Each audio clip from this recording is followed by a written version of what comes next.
Hi friends, నీటి మాట లోపల మనం ఈరోజు దైవిక సంపద అంటే ఏమిటి, దైవిక సంపద వల్ల మానవునికి నరునికి ఎలాంటి ప్రయోజనాలు ఉన్నాయో తెలుసుకుందాం మిత్రమా.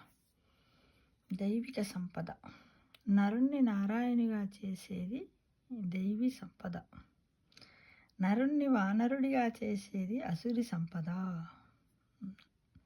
నరుణ్ణి నారాయణిగా చేసేది దైవీ సంపద, నరుణ్ణి వానరుడిగా చేసేది అసురి సంపద. మనిషిలో దైవాంశ ఉంది. ఏమి ఉంది? దైవాంశ ఉంది. తన కర్మలతో తాను దేవుడు కావచ్చు, రాక్షసుడు కావచ్చు, అంత కూడా తన చేతుల్లోనే ఉంది మిత్రమా. యదచ్చేసి తథాకురు అంటే నీ ఇష్టం వచ్చినట్టు చేసుకో అంటూ భగవంతుడు మనకు కర్మ స్వాతంత్ర్యాన్ని ప్రసాదించాడు మిత్రమా. నా కర్మ నా గ్రహచారం అంటూ ఏడుస్తూ కూర్చోవలసిన పని లేదు. క్లైబ్యం మాస్మం గమహ, పిరికి పందవు కావద్దు అని హెచ్చరిక. మరి ఏం చెయ్యాలి? ఉదాతేరాదాత్మానాత్మానం అంటే నిన్ను నీవు ఉద్ధరించుకో, అంటే పురుషార్థము చెయ్యి అని ప్రోత్సహిస్తున్నాడు. తన వెంట వచ్చే సంపద, పుణ్యము పాపము జ్ఞానం గురించి ఆలోచించడు మానవుడు.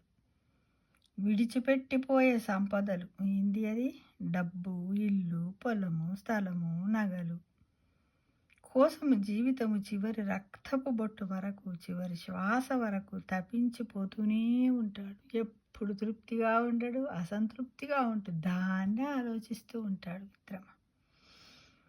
అన్నీ ఉన్నప్పుడు అహంకారం, అంతా ఊడిపోయిన తర్వాత శ్రద్ధ. శ్వాసలున్నంత వరకు ఎవరన్నా లెక్కలేదు. శ్వాస ఎగిరిపోయే సమయంలో డాక్టర్ల కాళ్ళ మీద పడి అబ్బాను బతికించండి బతికించండి అని ఏడుస్తూ ఉంటారు మిత్రం. ఇది నరుని యొక్క సహజ లక్షణం. వాళ్ళు మాత్రం ఏం చేస్తారు? వాళ్ళ దగ్గర మందు ఉంటుందే కానీ ఆయుష్ ఉండదు కదా. రోగానికి మందు ఉంటుంది కానీ రోగికి మందు ఉండదు. కనుక ఓ మానవుడా, నీ గడియ అయిపోతుందన్నది గడియారం టకటకా గంటలు కొట్టి హెచ్చరికలు చేస్తూ ఉన్నది. అదేంటిదో తెలుసా? అదే మన వయస్సు, మనలో ఉన్న శక్తి. గడియారం మనని గంటలు కొట్టి మేలుకొల్పేది, సమయం, ఇవన్నింటి. అందుకే మేలుకో మేలుకో మానవుడా, మేలుకో, మేలుకొని దీపం ఉండగానే ఇల్లు చక్కబెట్టుకో. నీలో జరిగే ఈ అసుర సంపదకు దైవిక సంపదకు మధ్య పోరాటాన్ని గమనించి దైవిక సంపద వైపు నీ మనస్సును, మనోనిబ్బరాన్ని నిలుపు మిత్రమా. నీ బలము దైవిక సంపదకు ఇవ్వు, అసురి సంపదను ప్రాలదోలు. నీ దరిదాపులకు రానియకుండా దాన్ని తరిమివేయు మిత్రమా. అప్పుడే నీ లక్ష్యం నెరవేరుతుంది. మన లక్ష్యం ఏంటిది? దైవీ సంపదను పొంది మోక్షానికి పోవడమే మన లక్ష్యంగా పెట్టుకుంటే మనము ఎన్నో మంచి పనులు చేసిన వాళ్ళం అవుతాము. వచ్చిన వాళ్ళం పోకమాన, అంతేగా.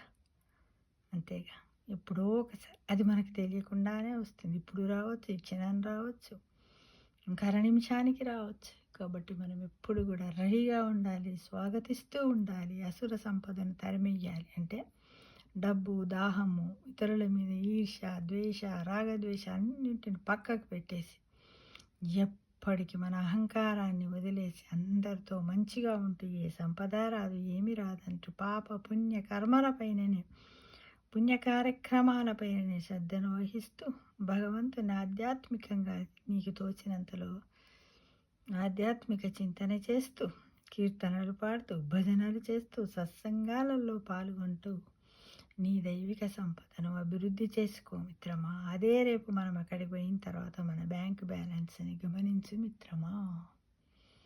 సర్వే జనా సుఖినో భవంతు.